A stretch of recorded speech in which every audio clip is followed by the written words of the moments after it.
Raise some Cain.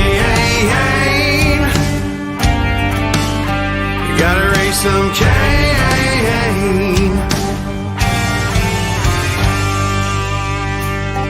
In the heartland where the faith runs strong, we've seen the shadows growing long. Watch those around us be deceived. Yeah, the fight is at our doors, no matter who we believe. Corruption, lawless day and night, we'll speak the truth into the light. We'll bring the battle, heed the call, watch the whole thing fall. We gotta raise some Cain, show the lies, break some chains and make things right. Feel the power, be the change, time is now. We gotta raise some Cain.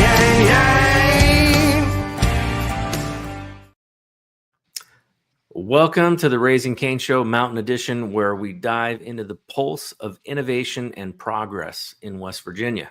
I'm your host, Nate Cain, and today we have a truly transformative figure with us, none other than James L. Estep, the visionary president and CEO of the High Technology Foundation. Since taking the helm in 2000, James has been instrumental in sculpting the I-79 Technology Park into a beacon of economic diversification and technological advancement in our state.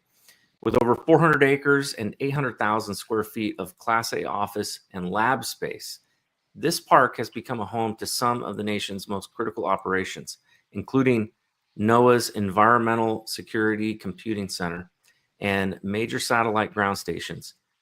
Joining us today, we're going to discuss the future of technology industry in West Virginia. That may not be something that most people think about when they think about West Virginia, but the impact of these high-tech developments and what lies ahead for our mountain state is going to be critically important to our future as a state. So please welcome James to our show. James, thank you for being here. Hey, thank you, and please call me Jim. All right, I will do. I'm going to take off my background here because it is squeaking out. So there we go.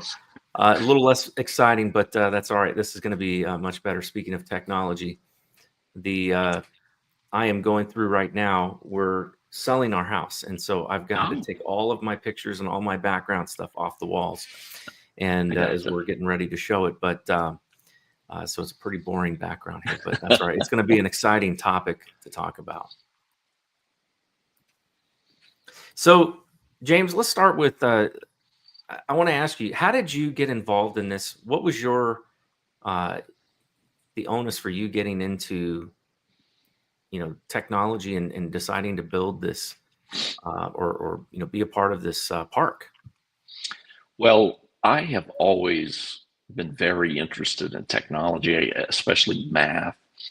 And when I was in high school a long time ago, I really was excited about computer technology. So when I went to college, I decided to study computer science, and I attended the Western Indiana Institute of Technology in Montgomery.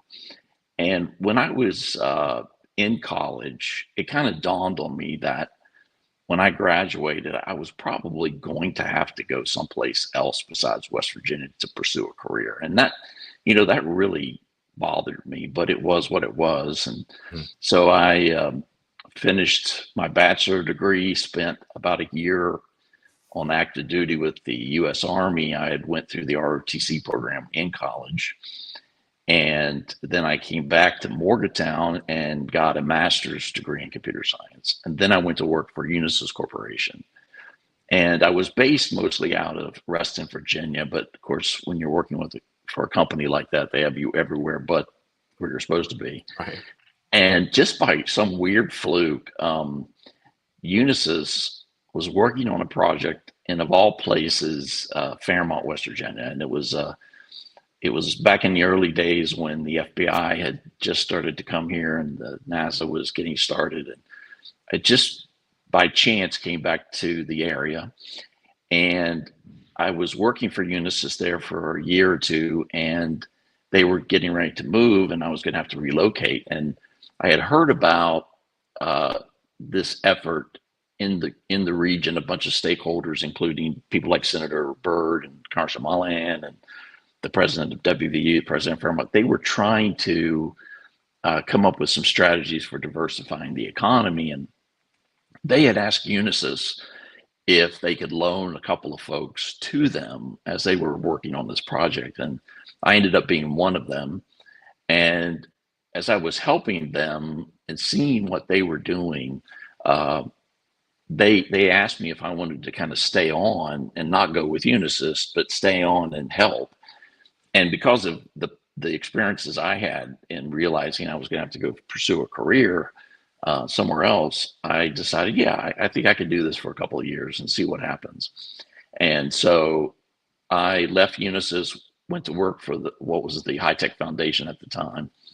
And honestly, I'd only planned to do it for a few years, but that was 20 some years ago, and here I am. And so I just, once I got into the project, once I started helping out, I developed a passion for it. And I thought about, all my friends who were dispersed around the country pursuing various careers.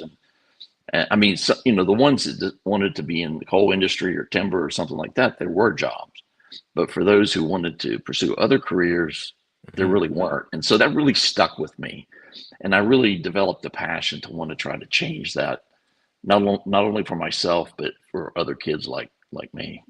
Yeah, well, I mean, that's something that's so, I think, important today, is having options for young people.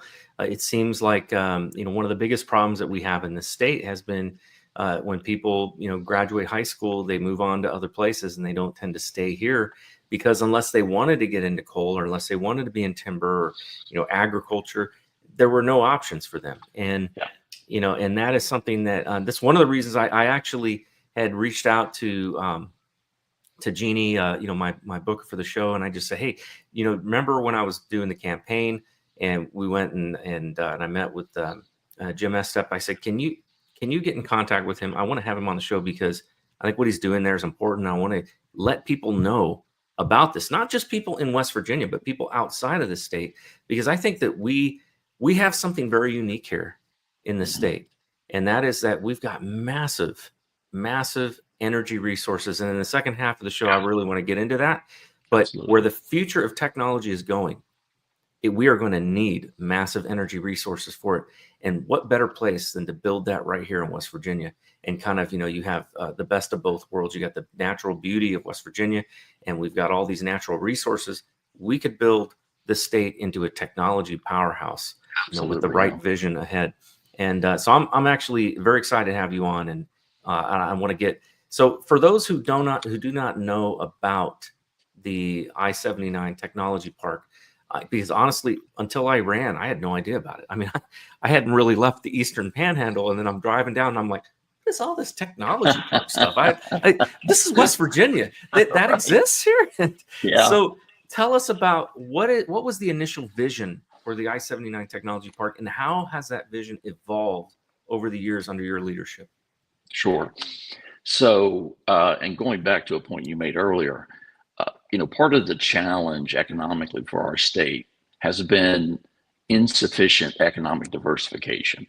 As you point out, there are great jobs in the mineral extraction industry and coal and tourism and things like that. We've got some great occupations there, but let's face it, not everybody wants to work in those careers that are born in West Virginia. And so if you look at all of the economic studies that have been conducted about the various states for decades, it's always the case that West Virginia is recognized as not being quite economically diverse enough. And so, that's a big issue, and that's a core motivation for what the High Tech Foundation's evolved in. But it goes a step further, and that is that West Virginia has also always been last place in educational attainment. Mm-hmm. I mean, literally last place for like 50 or 60 years. And it always bothers me, because when people hear that, they immediately think this must mean that West Virginians don't value education. Well, that's not the case at all, obviously. what educational attainment measures is it takes a snapshot of your workforce, and it says, okay, how many jobs in this workforce require an education past high school? And the fewer the jobs you have, the lower your rank. Now, that's problematic because if you look at the national economy, the fastest growing sector has been for the last 50 years the information sector or the technology knowledge sector. Right. And so the problem for us has been is that we did not have an indigenous kernel of that type of workforce that would allow us to grow into that national economy that's been growing, so fast. And that's been a handicap for us. That low educational attainment ranking has been a handicap for us. And until we can address that and try to fix that handicap, it's going to be a problem. Now, and so to answer your question, the whole purpose of the High Tech Foundation and the development of the I-79 Technology Park has been to help build up that business case for a knowledge sector in West Virginia. That's great. That's really great. I think that is the key. I think the success here. West Virginians, we love our freedom. We love our we're the we want to live free. That's the truth of it. And one of the things that I think a lot of people, especially in a lot of the rural areas, they don't want to see overdevelopment of West Virginia. They want to still be able to maintain our culture here, our conservative values, those family values and things. To me, we have to progress and move forward with the future. But one way that we can do that and still maintain our identity as West Virginians and our culture here is by creating a pipeline, if you will, of people to move into the high-tech field that are from the state. So you're not necessarily bringing in people, coming into the state from outside of it that are, completely foreign to, the culture. Even though I'm a transplant, to West Virginia. I came originally, via California. I was born and raised there. I was kind of an anomaly there as a staunch conservative president of the Young Republicans Club and all of that growing up. But I joined the military. They moved me all over the place. And when we settled and we were in Maryland, I didn't fit in Maryland because I was much more conservative than the state, was politically. And so I looked around and I'm like, where can I move to where I can still be close enough to where my type of jobs are, which is the high tech jobs, mostly in DC and Northern Virginia, but I could have the freedoms. I love guns. Normally my wall would be racked full of them. I love hunting. I love, I've got, like I said, I'm a staunch, conservative. And so I wanted to live somewhere where I could have those values and share those values with my neighbors and friends, but still have access to the job market that I'm in.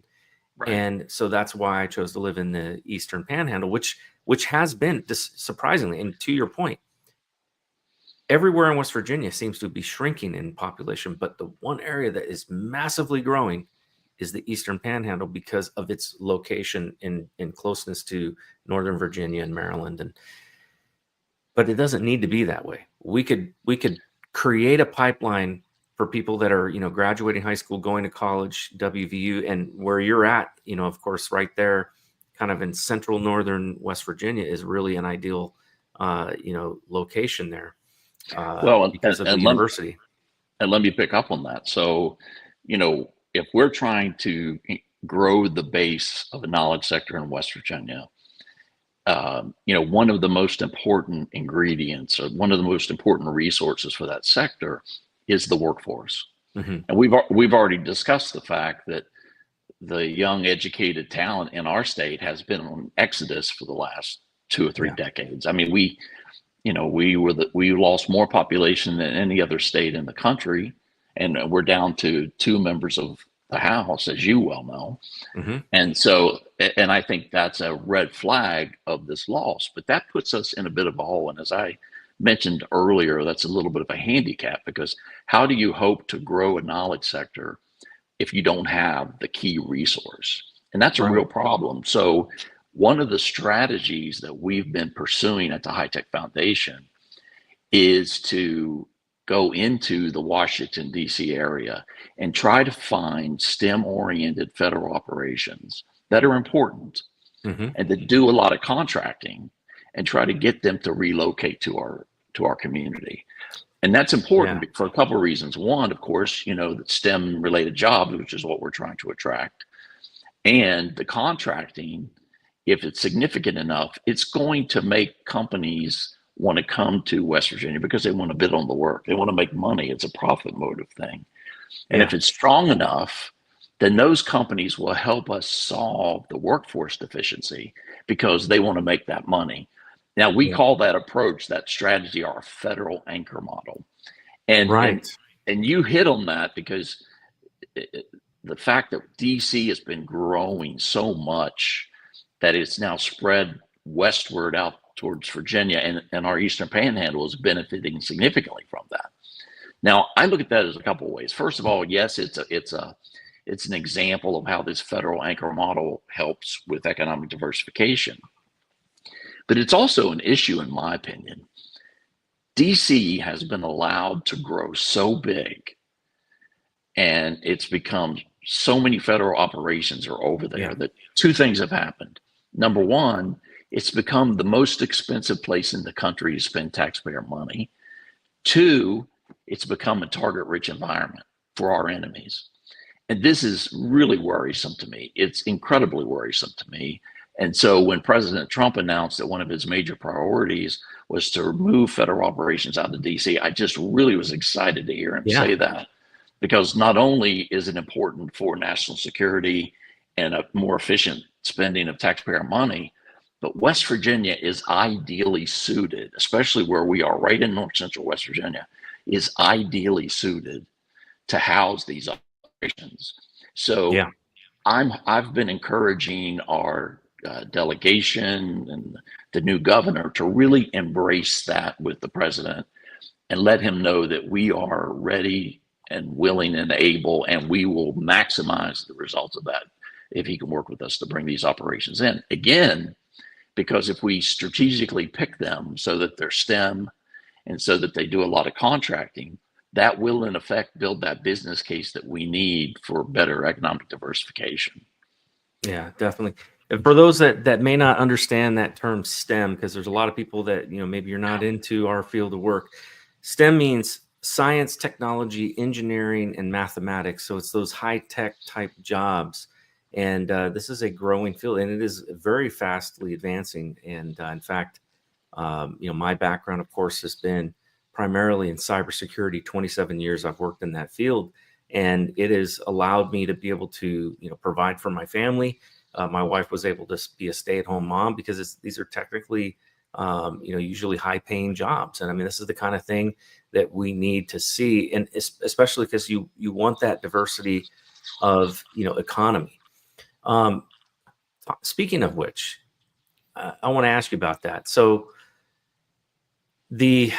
some of your clients that have come to the park, NOAA, their presence at the park with facilities like the ESCC and ECOC has positioned West Virginia in the national cybersecurity sector. Yeah. What does this mean for the future of technology jobs in West Virginia? And by the way, after the show, I want you to hang on and stay on after the show, because I want to talk to you, on some more personal issues related to that. But what do you see as the future of technology jobs in West Virginia as it relates to, say, NOAA, and what other things, are being thought about or talked about right now that you can talk about? Obviously, there may be, things that you can't talk about that are going on, but what is the future that you see and that you envision?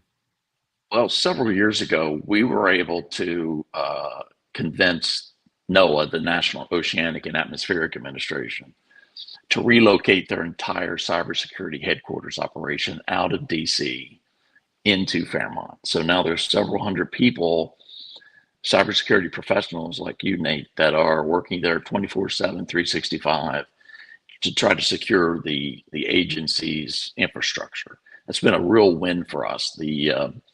Not only has it had a bunch of people, but the support contract, which gets rebid for that every few years, it's currently held by a company called Leidos, is over $100 million. So going back to our federal anchor model, that kind of activity helps make us attractive to the sector.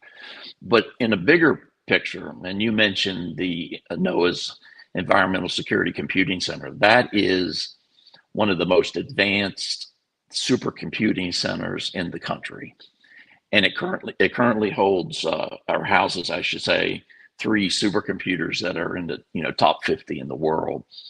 And we got that supercomputing center back in 2010 when NOAA had put out an RFP to build this center somewhere in the country, and they had said, look, we want to build this, but we have some concerns about the reliability of the grid in Northern Virginia. It's really congested there, so we kind of want to be out from this grid in a different location, but we don't want to have to travel clear across the country to go to the site. So when they put that bid out, we went after it very aggressively. And after a lengthy competition, we actually were awarded the contract to build that in Fairmont. Now that center takes most of the country's climate and weather data and processes it, because when this data is collected from satellites and other sources, it has to be configured into a more usable forms, and that requires supercomputing capacity. Plus, a lot of the new satellites that have been launched collect so much more of the data that if you don't have supercomputers, you can't do it. So we support and house that supercomputing center, and I'm really excited because NOAA is investing a lot of money over the next couple of years to basically double, maybe triple the capacity of that center. And back in September of 2024, the agency announced a new supercomputer that it was bringing to West Virginia, to the park. The system's called RIA. It's a super advanced computing system. I mean, the computer itself costs $100 million, Nate. So it's a big item. Wow. But it's going to support the agency's primary artificial intelligence-based models of climate and weather. It's going to be in West Virginia. That's going to position us to be one of the most advanced locations in the United States for that kind of work. And I don't have to tell you, and probably your listeners, that AI is very big right now. Oh yeah, that's so huge. There's going to be significant activity around that.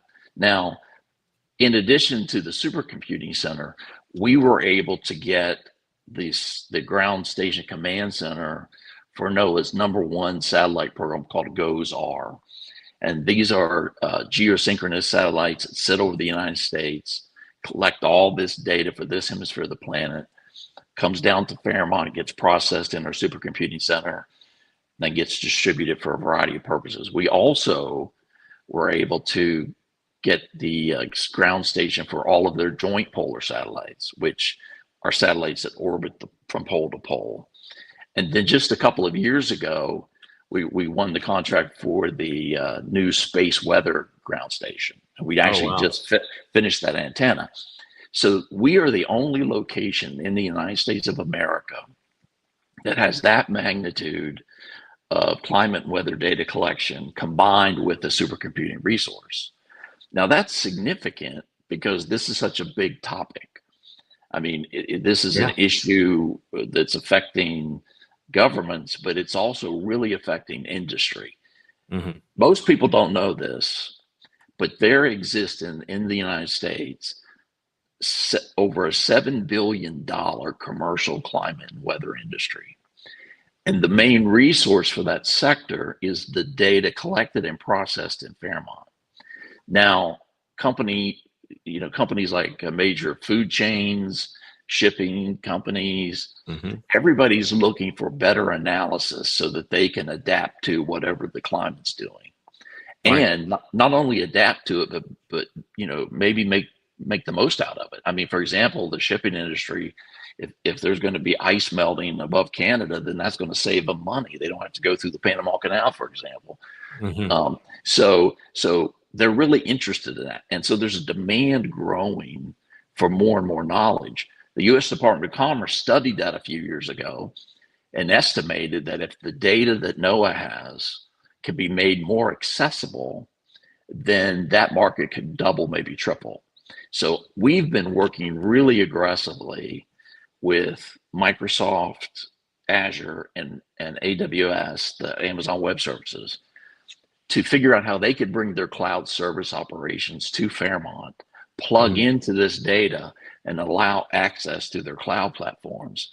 Now, as we're working on that, we're also working with WVU and Fairmont State and Marshall to get their students aware of this. Wow, yeah. Because that's huge. Because if we can plant seeds of innovation around this in the most fertile ground we have in the state of potential entrepreneurs, and that's the student-body populations of these institutions, then we could drive the growth of this multi-billion-dollar sector, and maybe even become the epicenter of that growth. And that if we could do that and bite off a big piece of that market share, it could be transformational. It could accelerate us to where we want to go in terms of economic diversification, but it also could provide a whole bunch of new jobs for not only the kids, graduating college, but existing people in the state who can do a lateral shift, take a few data science courses, for example. So we're being very aggressive about that. And again, it's hard for anybody. I don't think anybody can compete with us because the cost to duplicate what we have right now and no one can take away is astronomical and almost impossible. So we have an opportunity to capitalize on this. And if you throw in the growing AI piece, I'm just so thrilled about it. And people have no idea that AI, look, there's a lot of people afraid of it, and certainly there are challenges and there are concerns about the development of AI. But the reality is we have got to develop AI in order to keep up with everybody else in the world that we're competing with. And if we don't, we will be the ones to lose out. AI is going to be the difference between whether a country is able to advance or not, because of the advantage. And I like thinking of AI as not artificial intelligence, but as augmented intelligence, because what it's doing is it is augmenting our ability to rapidly process data and be able to do things that we weren't capable of even doing before.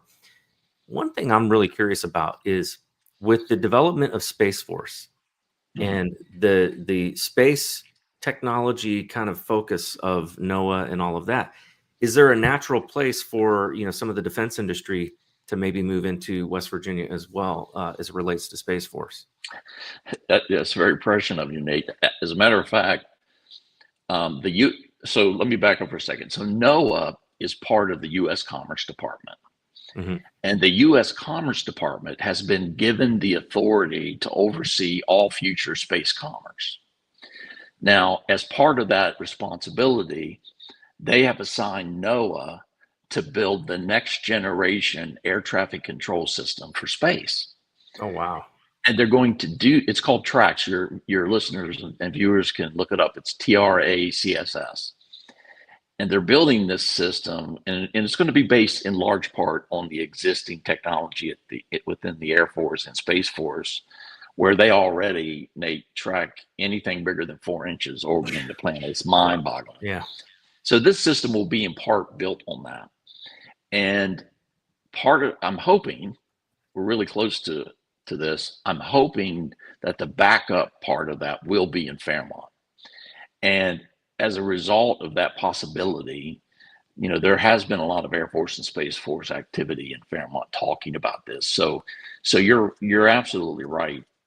Not just the defense part of it, but I think the potential of us playing a role in the commerce side is really, the potential is huge. And so we just, we have to continue to pursue that. I'm discussing that at length with our congressional delegation and Governor Morrissey, and,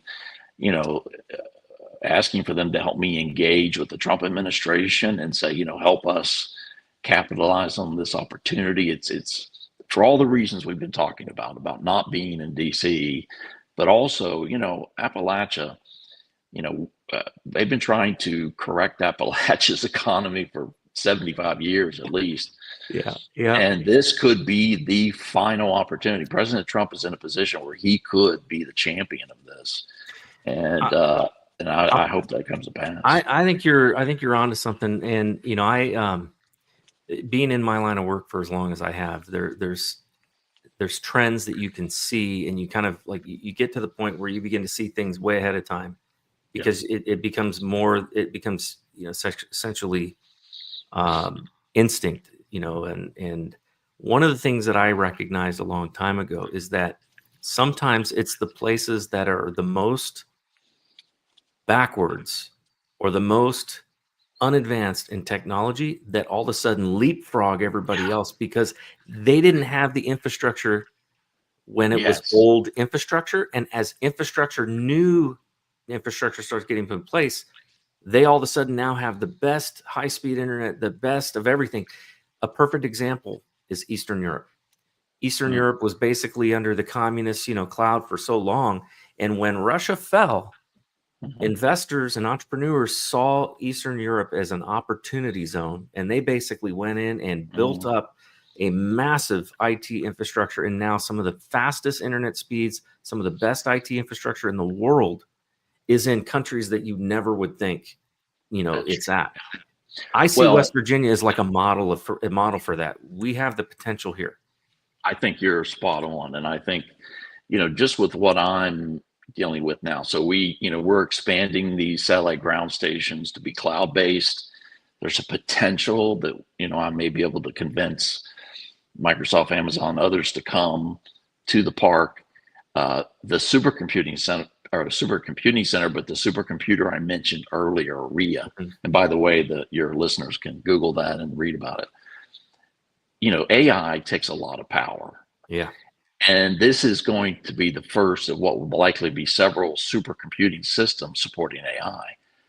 I'm very concerned that in West Virginia right now, with the existing grid, that we're going to max that out sooner rather than later. Oh, yeah. And if we do that without a plan for additional power, we're going to lose out. And I cannot, you know, I can't even let myself entertain that thought. So what I'm hoping is, and I'm really hoping for this, is that somehow, some way, the West Virginia legislature figures out a way to allow, for example, a natural gas power plant to be built right there in north central West Virginia that plugs directly into the gas we have in the shell formations, and is scalable so that we can provide whatever power needs to be provided. And, you know, if you think about it, what other locations in the country has the ability to do that besides West Virginia?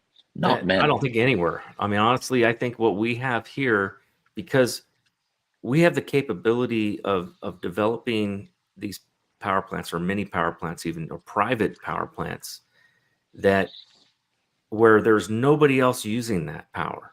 And so it's not like we're competing, you know, for use. We could focus it specifically for these industries. And I want to get into that in detail. But before we do, I need to cut to a commercial break very quickly here. And when we come back, we're going to talk about just that, because that's one of the things that I'm excited about, something that I campaigned on.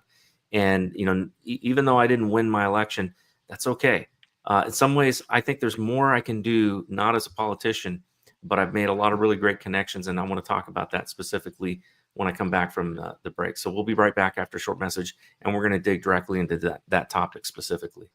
It says, I woke up this morning and looked out the door to a country I don't recognize. They put masks on our face to hide our pain, and there's no fire in most people's eyes. And it's still true today. It's still true today that they've tried to destroy the American spirit. And in some instances, they've done a dadgum good job. But in other instances, they have lit an inferno in some people. And we right now are gathering some of those people that are on freaking fire to save this country.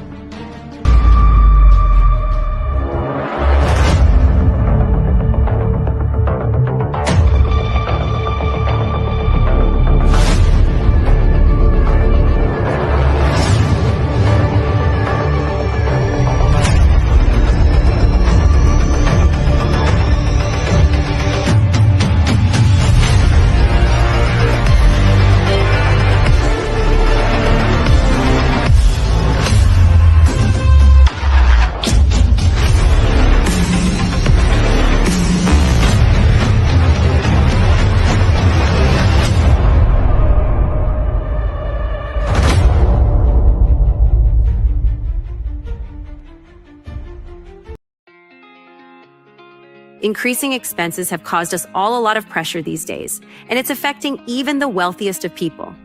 Most have lost their sense of security, stability, and even hope for a strong financial future. The game plan of everyone in your cell phone has likely been disrupted or even hardcore stopped, and most are looking for a creative solution to regain financial momentum. Oftentimes, life's best solutions are the simplest. But first, a question.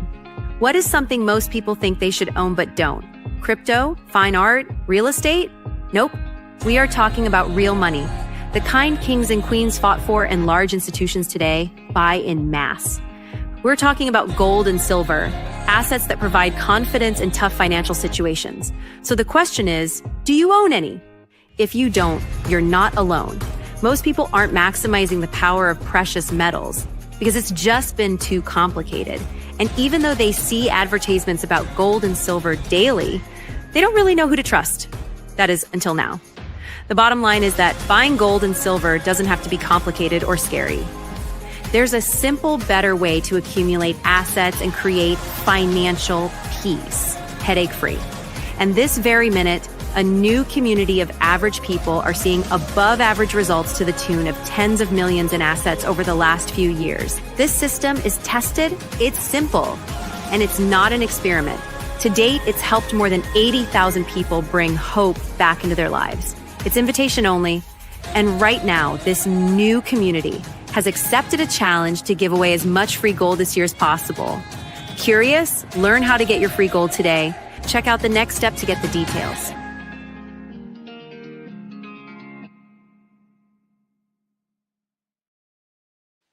Welcome back to the Mountain edition of the Raising Cain Show, where I've been talking with Jim Estep, the visionary president and CEO of the High Technology Foundation. We've been talking about some of the exciting things that are going on in where you would not necessarily expect high tech to be a thing, but it is becoming a thing very rapidly here, largely due to the hard work and effort of people like Jim. So before we get back into our conversation, I want to quickly remind people where they can find the two great products that we were talking about in this last commercial. So the first thing that you saw there was a documentary by a good friend of mine, country singer, and Glenn Baker. He's somebody who has just gone through really the ringer and saw himself locked up and in jail when he hadn't committed a crime without access to a lawyer for 70 something days. It was just absolutely crazy. And so he decided to make a documentary on this and talk about, some of the problems that are going on in America. He was a, U.S. Military veteran, and I had him on my show. And after, the show, we talked, as I was actually having him on about a music video that he'd done, but I told him my story as a federal whistleblower, and he couldn't believe what had happened to me. And so he said, "Hey, would you be willing to be in my documentary?" And so it is a documentary where I tell my story as well. And there are several other really great patriots, veterans that share their stories, but it's not a negative documentary. There's a lot of humor mixed in with it, and there's a hopeful message at the end of it.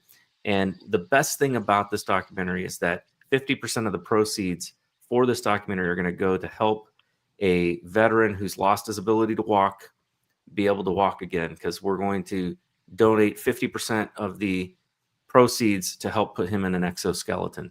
So pretty exciting thing. And you can find out more about that by going to finishthisfight.com/Cain. Also, 7kmetals.com. Look, there's a lot of great gold and silver companies that are out there. What's unique about 7K Metals, and this is a company that I actually started, collecting through them.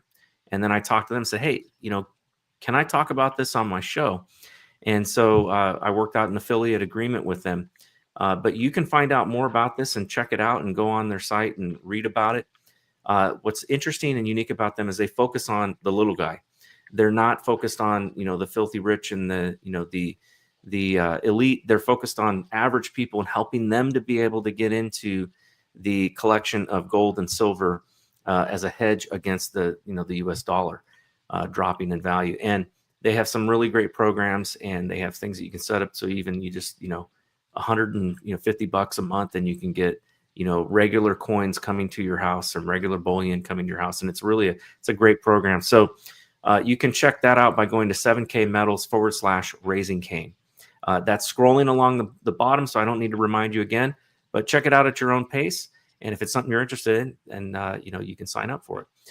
So Jim, before we went to break, we were starting to get into a topic that gets me really excited.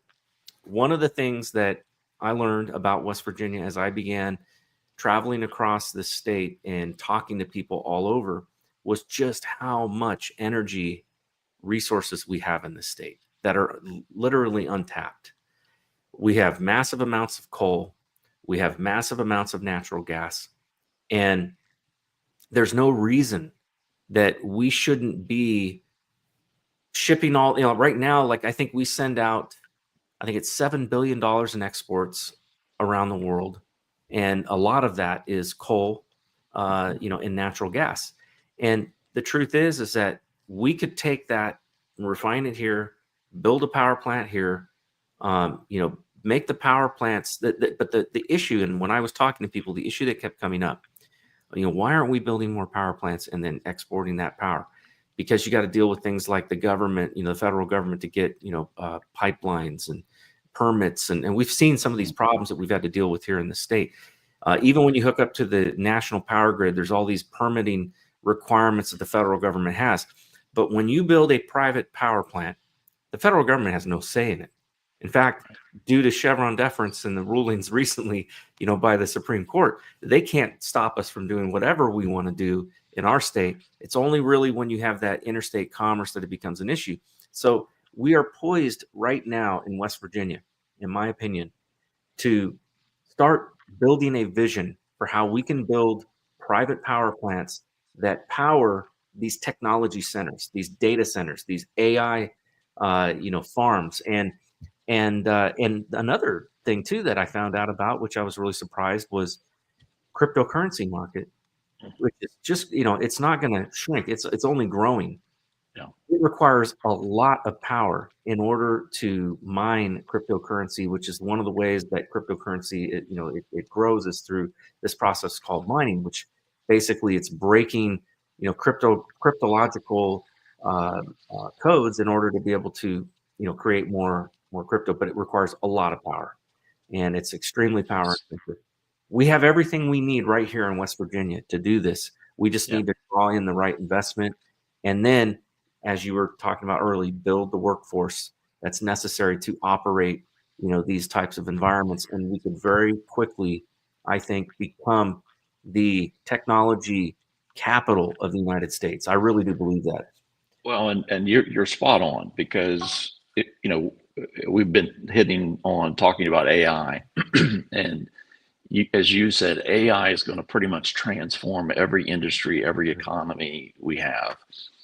Now, right now, we have the kernel of what could be a big vertical portion of the AI industry with what NOAA is doing around climate weather. Now, there are so many potential spin-offs from that it's in the billions, as I mentioned. Now, right now, to accommodate that growth, I here in North Central West Virginia, I go to Mon Power, who's a great partner, by the way. I really love working with them. But they're constrained by, first of all, many of the things that you mentioned, but also the regional grid. It's called PJM. They're also constrained by the state rules associated with the Public Service Commission and things like that. So in my case, if I go to them and they say, well, Jim, it'll take us 10 years to get you what you need. And of course, that ain't going to work for me. So what is my option? Well, my option is that as long as I stay behind the meter, as they say, I could build my own natural gas power plant and plug directly into gas wells that are either in, western Marion County or western Mon County, and have a virtually unending supply of natural gas to power that generators. Yeah.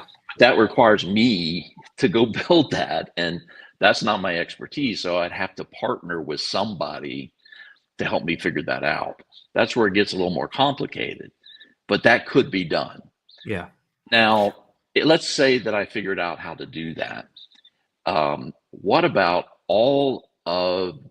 the enormous demand across the country for more data centers that can be used to process AI or process data with AI? That demand is going through the roof. And they're talking about opening up federal lands for data centers, but everybody's saying, well, that's great, but where's the power going to come from? That's right. And then if you look at Northern Virginia, which is the data center capital of the planet, they're in trouble over there. You go to Loudoun County, you go to Fairfax County, they're in trouble because they've approved all these data centers without really thinking through the plan of how are we going to do this. So standing before us as a state is an opportunity for us to capture not just the $1 billion opportunity associated with commercial climate and weather, but the $1 trillion opportunity associated with AI.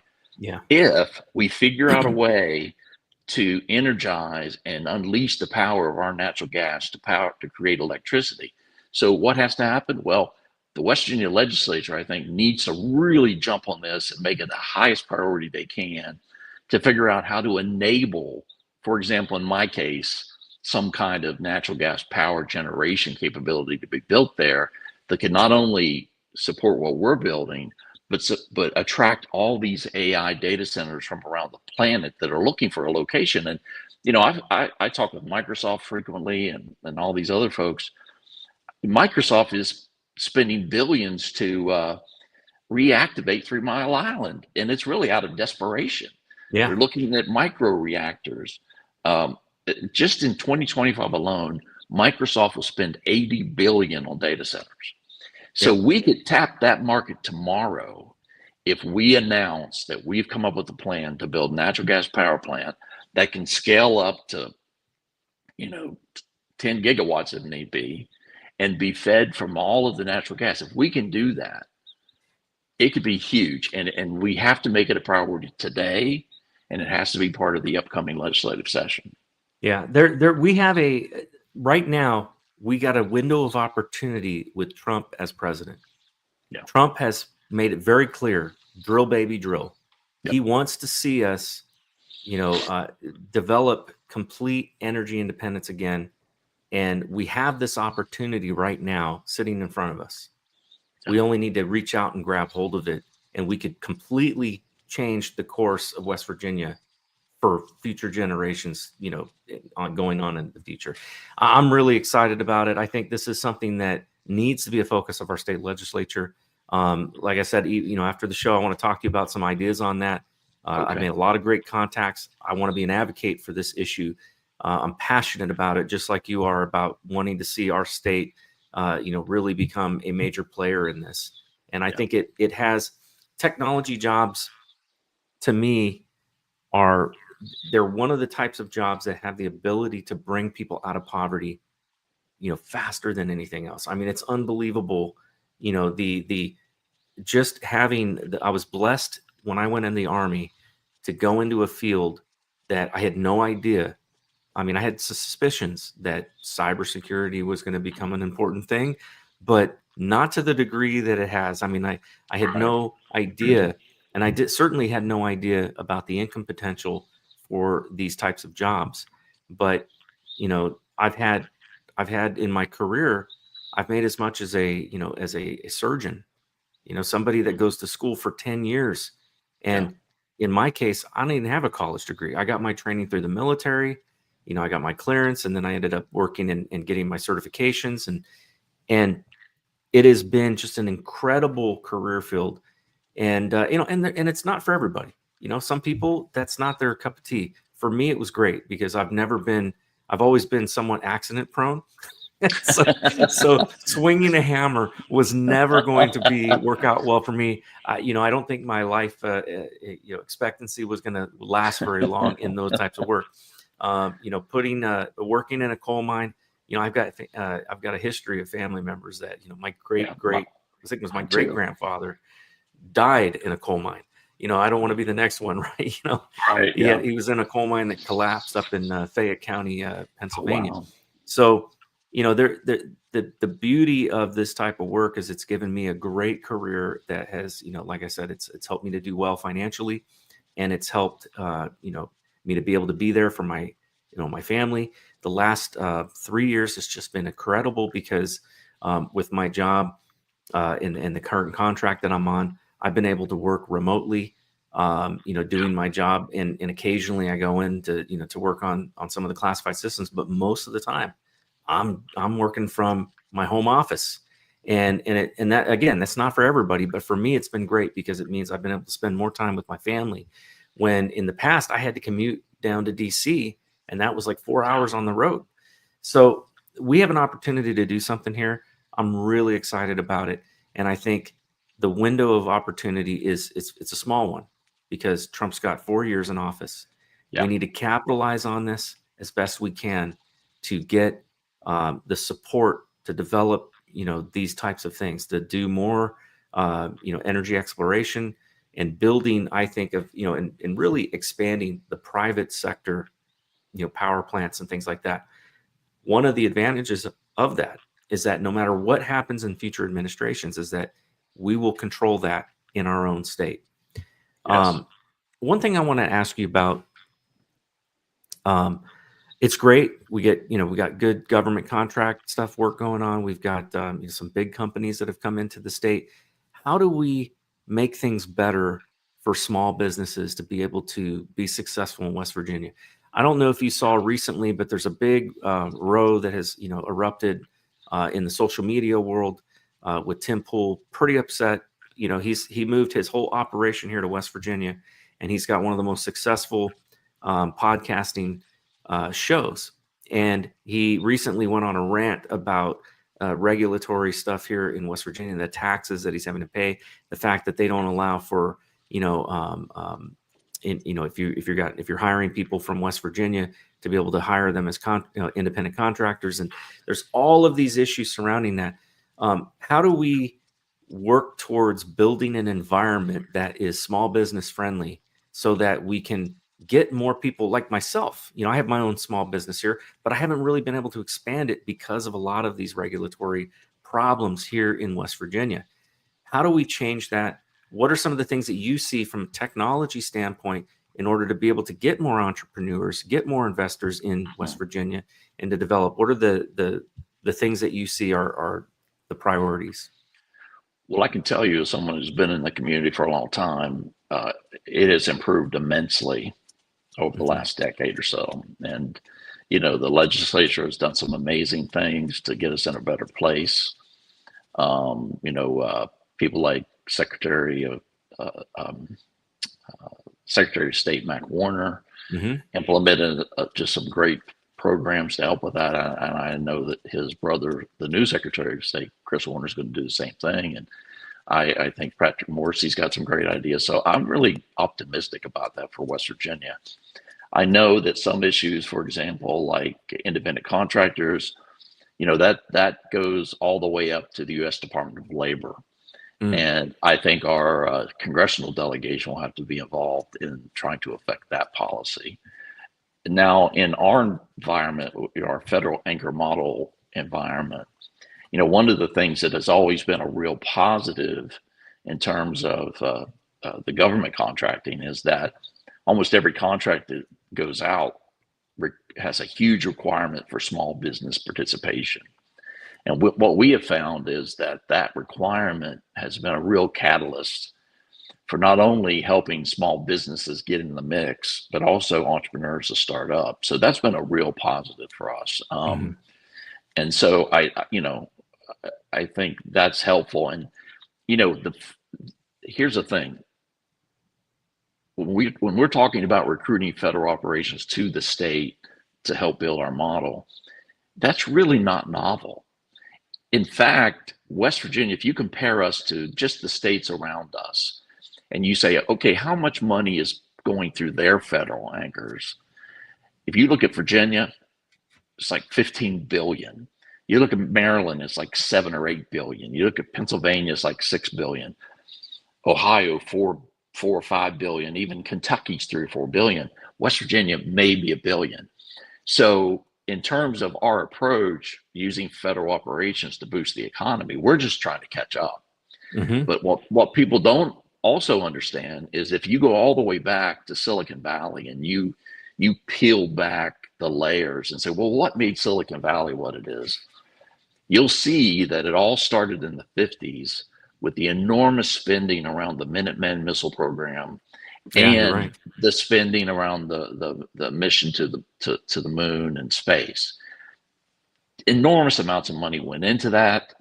Massive calculations needed to be done, which drove the invention of the calculators.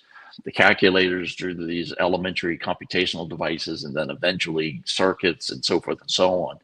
So what we are doing in West Virginia, our approach is not really novel. We're just trying to catch up and duplicate. And if you look at what happened in Silicon Valley and in Northern Virginia, for that matter, it really created a nice ecosystem for small business growth, entrepreneurial growth, innovation growth. And I see the same thing starting to take root for us. It's just very early and still really starting to go. But if you look at what we're trying to do by seeding these opportunities around climate, weather, and all the colleges, we're hoping to have that kind of growth. And in that context, to your point, we need to make sure that the regulatory environment is conducive to that.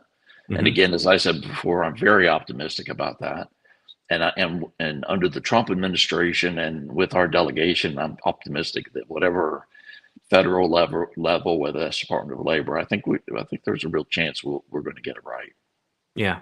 Well, I definitely think that we have the opportunity, to capitalize right now on, like you had mentioned, Trump's initiative to move these federal agencies out of Washington, D.C. With those federal agencies come contractor jobs, and which has been the bulk of most of I've worked probably about 50% of my career has been as a government employee, but then the other 50% has been as a contractor.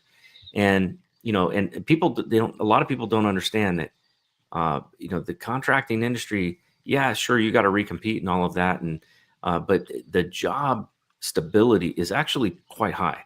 Oftentimes, even if a new contractor wins a contract, the new company, as long as you are making the government happy with the work that you're doing, the next company brings you on.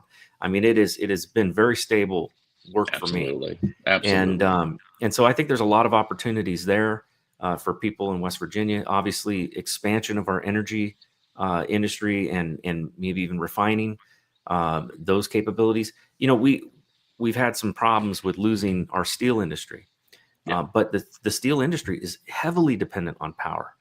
And, and again, I think Trump sees our ability to produce steel as being critically important to national security. So I think there's an opportunity to revitalize that here in West Virginia, so long as we can provide the power necessary. And the same thing with chemical production. Chemical plants require a lot of power. You've got, just there's so many sectors. Manufacturing requires a ton of power. Everybody. So it's kind of one of those scenarios. If you build it, they will come. And if we were to focus, I think, get our state legislature on board and our governor on board with focusing a massive building of infrastructure and power, related infrastructure, so that we can actually entice these companies to come to West Virginia. Imagine, so if something's part of the grid, you're basically stuck with the federal government dictating how you do things. But when something's not part of the grid, if you have a private power plant, say, like you said, that's got, direct pipelines running into it, that an unlimited supply, and, you're not having to pipe it, down to Texas. Yeah. You're not worried about the reliability of the bigger That's grids. right. You actually have the opportunity to, basically severely reduce the cost of electricity.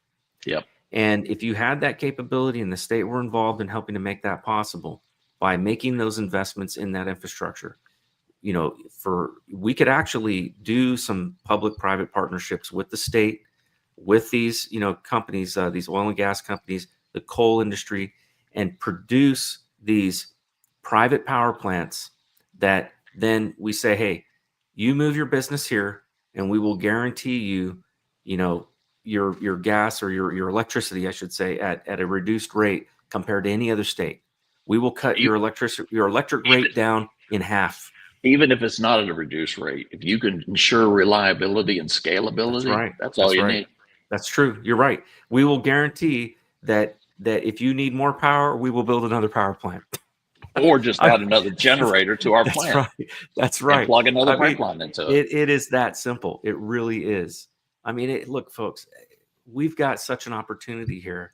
And so I hope that somebody on Trump's team sees this interview right now, because I think this is one of the most important areas in the country for energy development.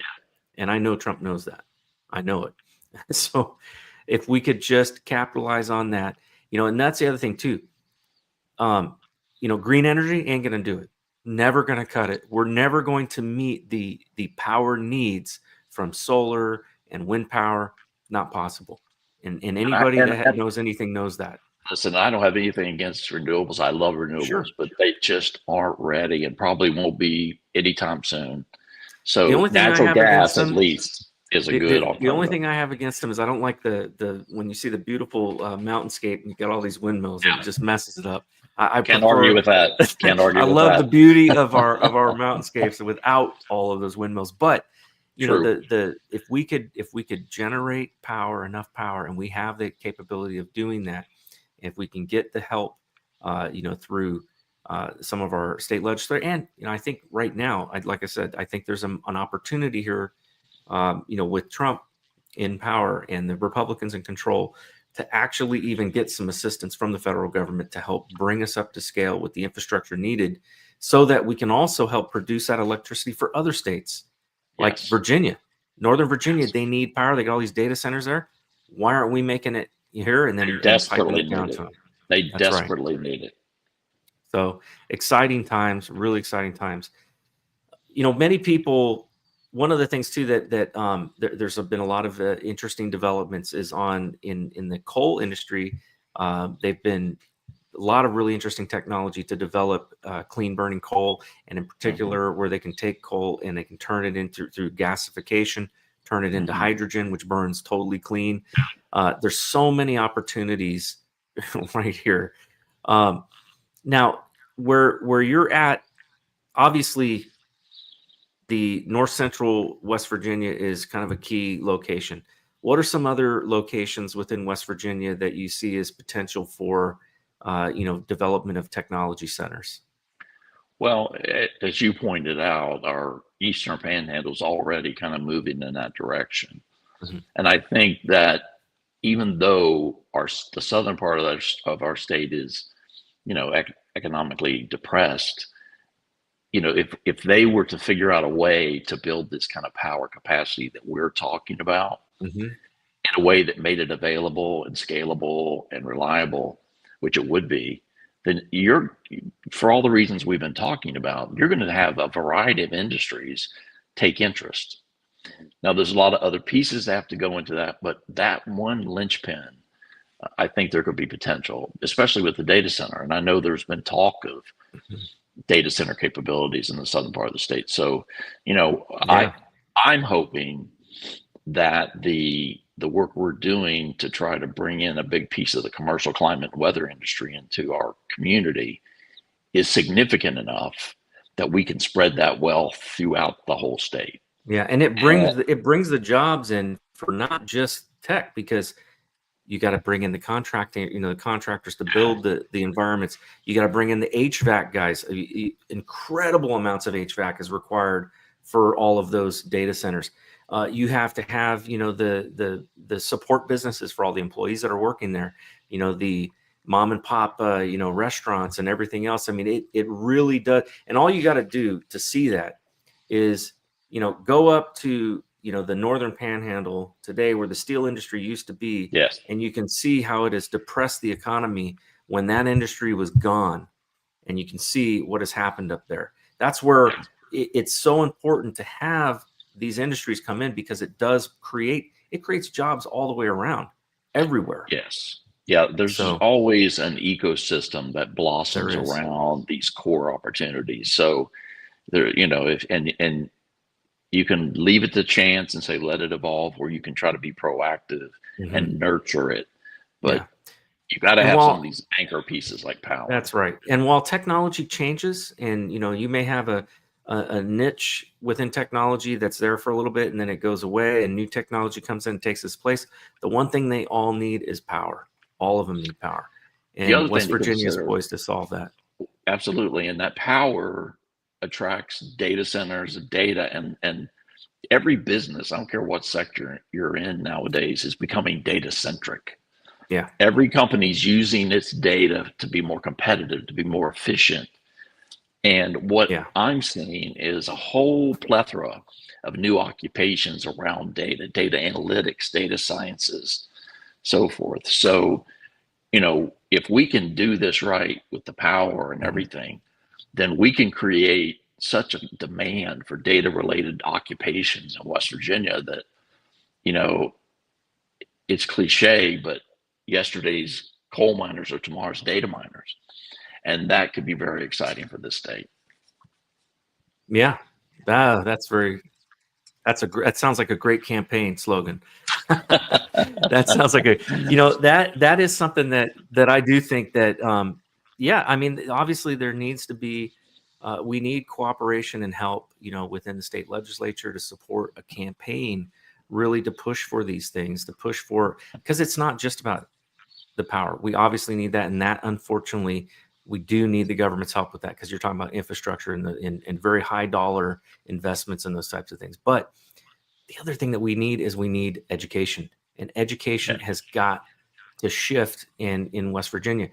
Tell me about what you've been. I know you're very involved in that area of helping to work with the universities, vocational schools, and things like that to get these high tech training and that sort of thing Yeah. into our education system. What have you seen in that area in terms of like the areas where we're seeing promise, and also what are the challenges?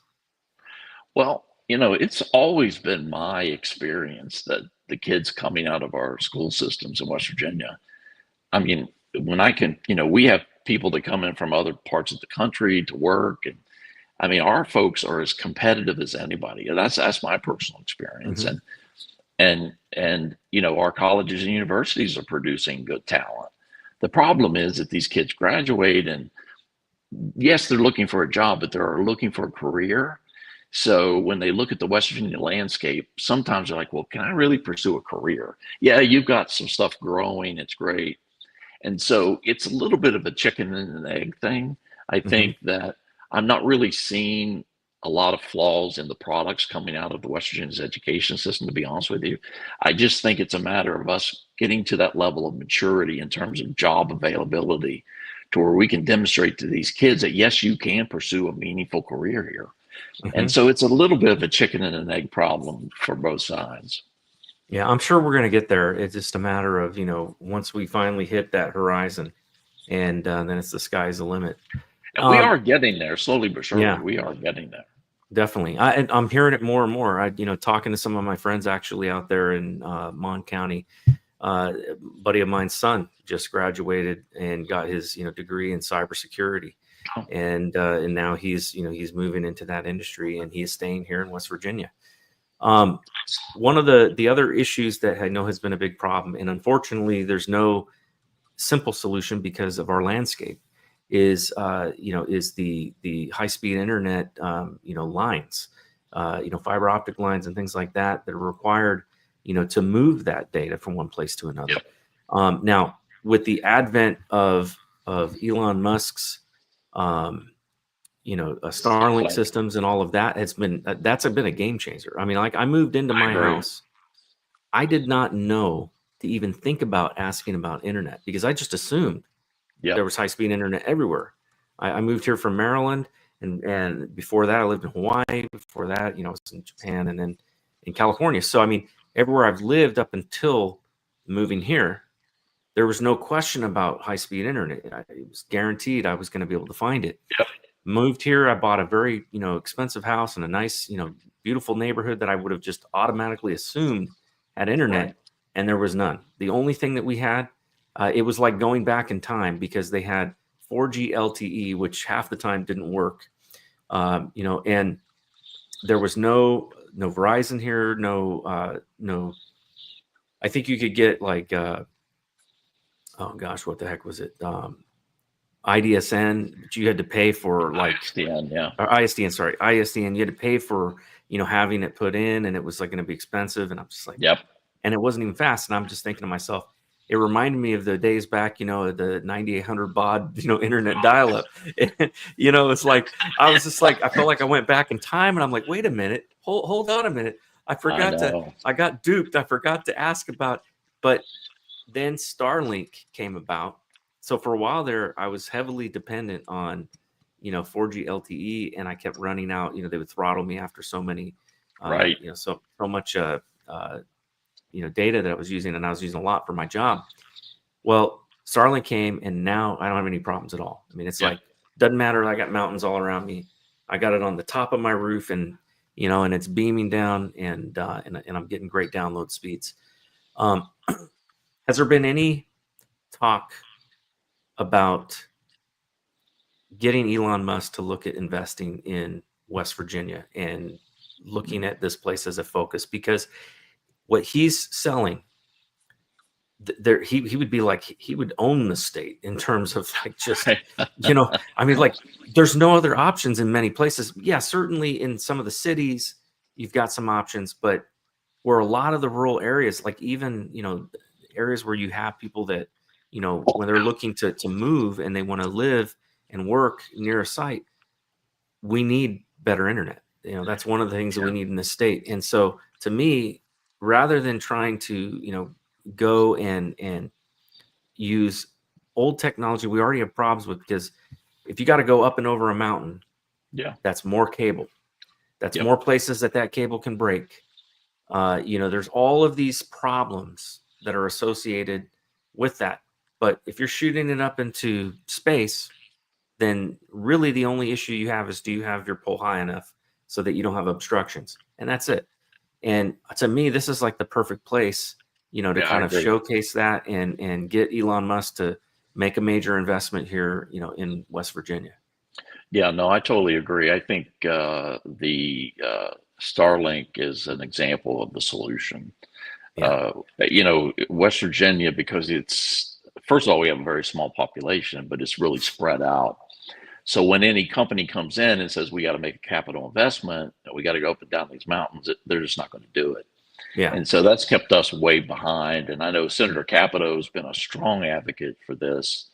She's helped get billions set aside for broadband, and investments are being made, but it's for me personally, it's too slow. It is. And unfortunately, like even Congress, they put aside all this money for, for basically, that was there for the taking of any telecommunications company that was willing to put in, broadband into rural areas. Yeah. And I kid you not, Verizon out here where I live, I've got a neighbor who built a $3 million home, believe it or not, right up the street from me. Beautiful home. And he was in the same, kind of situation I was. He wanted internet at his home. He's got a couple different businesses, and he reached out to Verizon. They said, well, if you want us to run fiber optic, it's going to cost you $35,000 for us to run it out there. And he was willing to pay it. He said, he reached out to his neighbors, said, hey, is anybody willing to, to chip in for this? And there wasn't a whole lot, to be honest with you, because Starlink had just kind of come out, although you had to be on a waiting list to get it. And he didn't want to wait. So he's like, you know what? I'm just going to screw it. I'm just going to pay for it. So he said, all right, I'll pay the $35,000. Then they came out, did their assessment, said, we don't see enough, homes clustered together, because we all have, we've got some acreage in our properties out here. He goes, we don't see the viability for maintaining that. So we're not going to invest there. So even though he offered to pay for them to put it in, they wouldn't do it. And the fact is they could have had it paid for by the federal government, because we're considered a rural area. So it's crazy. The government can push all the money out there that they want, but it has to be economically viable for the company because they got to maintain all those lines. Yeah. And that's where I think Starlink and that type of technology is key. I know, though, I couldn't agree more. Yeah. when I get online and I go do a check, right, to see, where, when I'm doing, I want to do like a speed test or something like that. It always is going to New York. So the uplink, is obviously from my house, but then, when it's going down, it's coming down into New York somewhere. I'm assuming they got some, big base station there or whatever. But it's a hub of some sort. Yeah. Yeah. I think we should focus on asking him to build one of those, over by you. Well, and as a matter of fact, so for our purposes, when we won the contract to build the supercomputing center, NOAA actually paid, I think the company was Zayo, to run all new fiber from Pittsburgh down to Fairmont, and then out from Fairmont out west somewhere. So, we had a couple hundred gigabits of speed into the park right off the bat.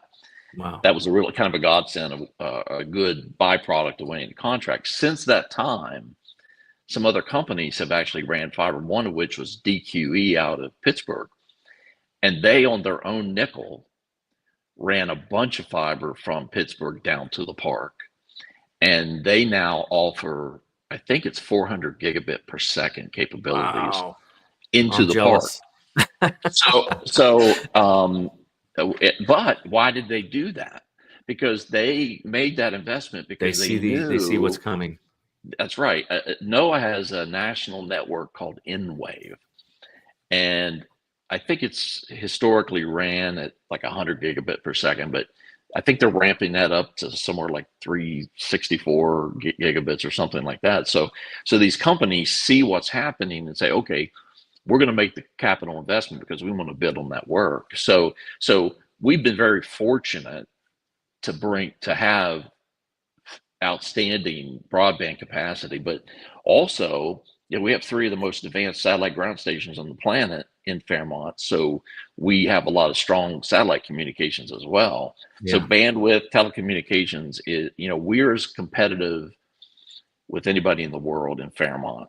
And so if we can get the power to go along with that, then we're going to be, we're really going to be poised. Well, President Trump's aim to reduce regulatory burdens, I think is critically important, right? It's going to open up doors for us here in West Virginia. Absolutely. We've talked about power, obviously, is the big one. What other incentives or policy adjustments do you see that are important for West Virginia's legislature to implement in order to make it an attractive location for tech giants? I mentioned one of those things is the issue of the independent contractor. That's an important thing, especially for small businesses that don't want to have to pay what's it called, the Social Security taxes and all of that. Right. And in our industry, it's very common. Like right now, I'm an independent contractor because I make more money. Mm-hmm. And then I have some decisions that I have, I can make on whether or not, and I can go back and forth. I've done W-2 and I've done independent. But what other challenges or changes do you see that the state legislature needs to move on in order to make things more attractive here for these big tech companies? Well, it's interesting when I'm talking to a lot of these companies, big and small. These are companies coming from Northern Virginia, where they're paying enormous taxes, both, there's federal taxes, but the local taxes. I mean, it's ridiculous. Yeah. So we actually, even where we are today, have almost a competitive advantage in that regard. I mean, we could probably double the local taxes in Marion County, and they would think this isn't even still on our radar. So taxes hasn't been a big issue because of where these folks are coming from. Mm-hmm. Now and of course the state has done a good job over the last couple of years of reducing the personal income taxes. Yeah, we're getting there. We're almost, we're so close. Honestly, if we could have other sources of revenue in our state, which I think we will, especially with the changes, I think in the next, probably by the end of this next session, we may be a no state income tax state. And I think that'll be very helpful because, we have to face it. there still are some stereotype issues this state has wrestles with. Sure. And so when you're recruiting tech workers to West Virginia, if they're not from here, there's a little higher hurdles you have to get over. I had to take back all those jokes I used to make about West Virginia when I became one. Exactly. So anytime we can sweeten the pot, whether it's no income tax or, when you transfer your car, the cost of that be minimal. Any little thing like that they can do to sweeten the pot helps. I got a funny story though to tell you about that. When I was campaigning, and I was coming up with my campaign logo and a motto or whatever for my materials and stuff I was putting out. Somebody early on down in Petersburg said to me, Nate, with the last name Cain, why aren't you using Raising Cain as like your logo? I'm like, I thought that would be kind of cheesy, And she goes, are you kidding me? We're hillbillies. We love that kind of thing. And I was like, all right. So I embraced it. Now my podcast show is called the Raising Cain Show. I mean, it's fun, and I enjoy it. But you're right. There is a stereotype that people have of West Virginia as being uneducated or backwards, or and it is not that way. In fact, what I have found is there is definitely an attitude of people want to maintain their freedom and their independence. Mm-hmm. We're kind of it's in our motto, mountaineers live free. We want to live free. We don't want, it's funny. I think for many years, especially, under the kind of, Democrat control and stuff like that, that we saw, in the state, especially, with the steel industry and the unions and all of that, there was we become heavily reliant upon government assistance. But even still, people always wanted to maintain their independence and be able to do, whatever they wanted to do. The challenge, is we got to be able to grow as a state.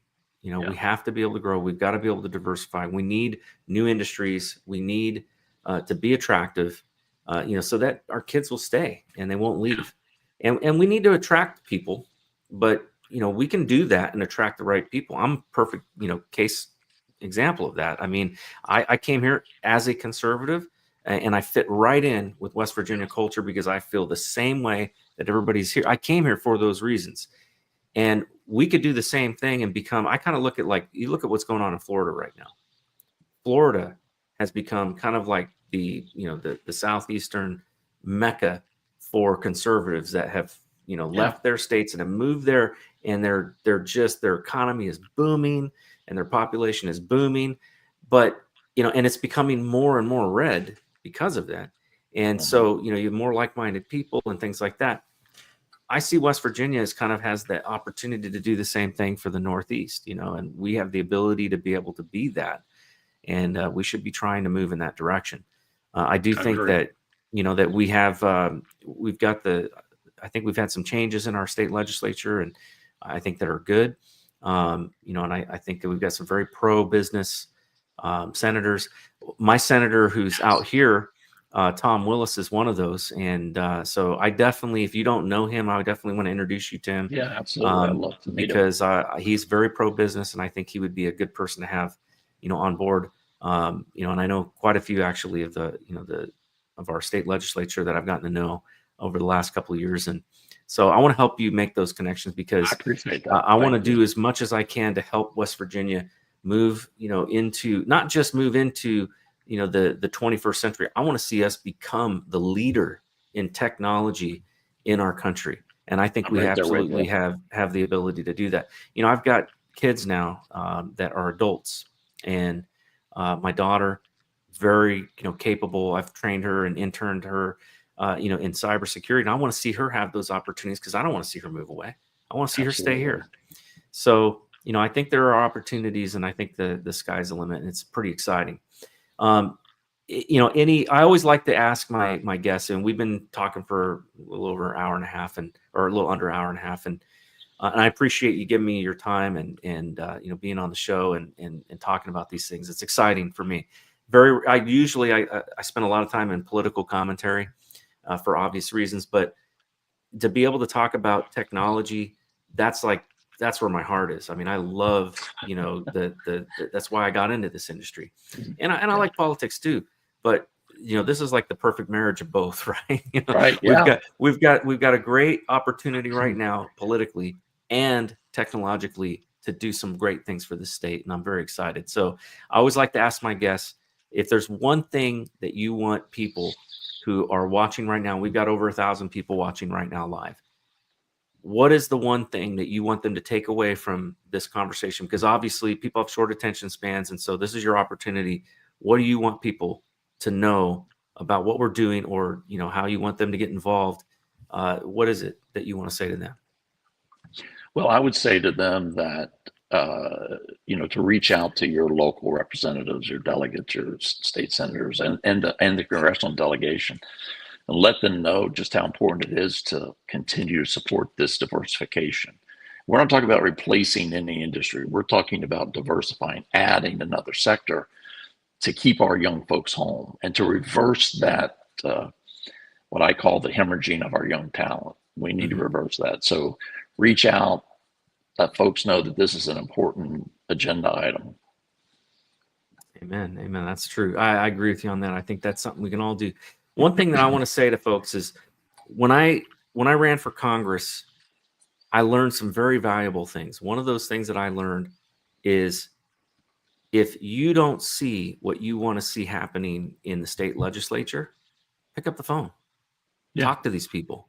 They're very approachable. It's not like your congressman, you call your congressman and, you'll get a kind of a form letter back, and, you might get a phone call, you might not get a phone call, but they've got 700,000 people to service. Yeah. Senators even more. But your state legislator, your state representative, your state senator, they're very approachable. They're very easy to get a hold of. And if they're not, then run against them, or support somebody else to run against them. But the most of them, I think, are very approachable. And if you come to them with ideas, not just complaints, but ideas on how to do things, or if you say, hey, this is very important to me, and you get your other friends to call them and say, hey, this is important to me, they're going to listen, and you're going to see change. People in West Virginia need to get more involved with their local politics. That's absolutely one of the things we didn't get into, but it's very important, is your counties. One of the challenges I know that, and it's all based on what county you live in, is, building permits and things like that. And the just ability to be able to move through the red tape. Some counties you can go to and easy peasy, you can, you pretty much can build anything you want, as long as it's not an environmental disaster, they're usually okay with it. And even sometimes on that on that note there, it doesn't matter. But other counties you can go to, and it's like, you got to pay a fee and get a permit, and it's going to take months just to build a deck on your home. I mean, it's ridiculous. So, and it's the same for businesses too. I talked to some business people out here when I was, doing my campaigning. So get involved with your county politics, get involved with your state legislators, let them know about the things that you are not happy with and the things that you want to see change. And if you have an idea, bring it forward to them. I can't tell you how many times I sat in somebody's office down in Charleston. I went down there and met with some of these guys, and I talked to them and I said, hey, have you guys thought about this? And that's a really great idea. And that they do listen, and you can actually sponsor in this state. You're allowed to sponsor legislation and or write legislation, and you can find somebody to sponsor that for you in the state legislature. So if you're not seeing the bill you want, then write the bill you want and go find somebody to sponsor. And it's a very effective way of getting things done. So to your point, get involved, folks. We have the opportunity to change things for the better and make, great opportunities for our young people and for the future of West Virginians. And we can do it. We have everything right now poised right in front of us. It's just laying there. It's like my dad always used to say, it's like, when the 49ers and the Pioneers first went to California, and they came over the mountains and down into the valleys. It's said that when they walked in these valleys, gold nuggets were just like laying around on the ground. They didn't even have to dig it out of the ground. It was literally everywhere there was gold littered all along the rivers and the banks, and they were just going and picking it up. Then of course later, as everybody started flooding there, then they had to start, digging it and mining it. But, right now we are in that gold mine. We're in that moment where it's right in front of us, just waiting to be picked up. There's opportunities to benefit our state, to lift people out of poverty, to give people hope, to bring them. With all of these technological advances comes so much benefit to our state. You get better hospitals, you get better education, you get better, technology that makes life better for everyone. There's so many opportunities that are available, and it creates jobs in so many different ways. So it's a really good things, folks. And but it takes us getting involved and engaged and making sure that we're talking to, the people who are the ones that can make it happen. And I always, Jim, I always take a moment to say a prayer at the end of my show. I recognize that, we got to do our part, but, it can't hurt to ask for a little bit of help on high. So I'm going to take a moment to do that real quick. Heavenly Father, Lord, I just thank you so much for this conversation. I feel hopeful and excited, and I'm looking forward, God, to what you're going to do here in the state of West Virginia that I believe you called me to come to.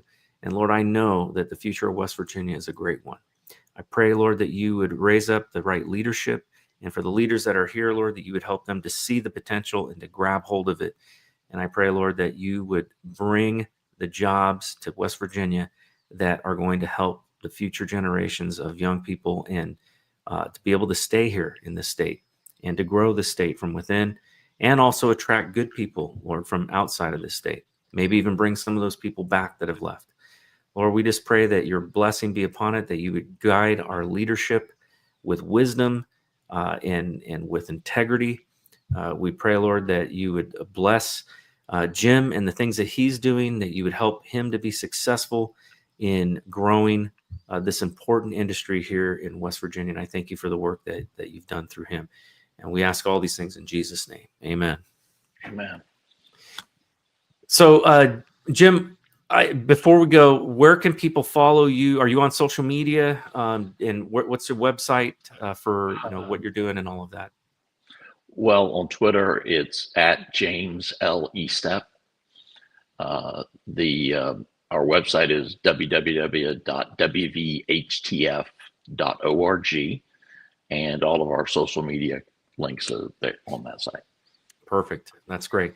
Folks, don't forget to like and subscribe to the show. If you like this sort of content, make sure you comment to me and let me know. I'm trying to mix things up and add more of this sort of thing. I think this is important. People need to know about what we're doing here in West Virginia, and that's one of the reasons I started this once a week show just on West Virginia.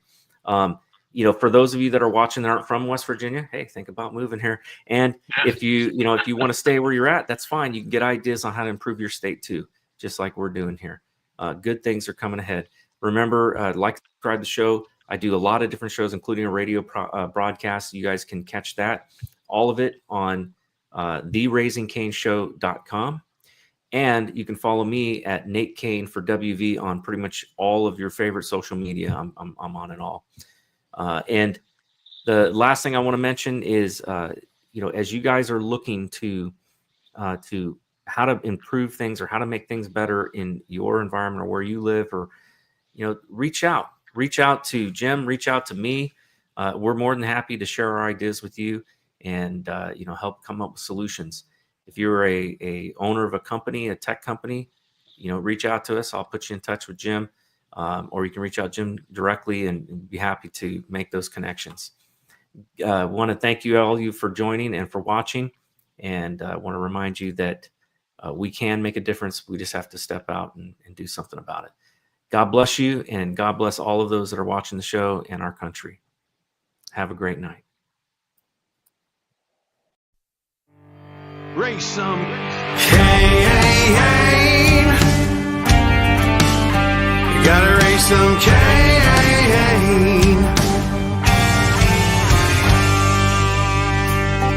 In the heartland where the faith runs strong, we've seen the shadows growing long. Watch those around us be deceived.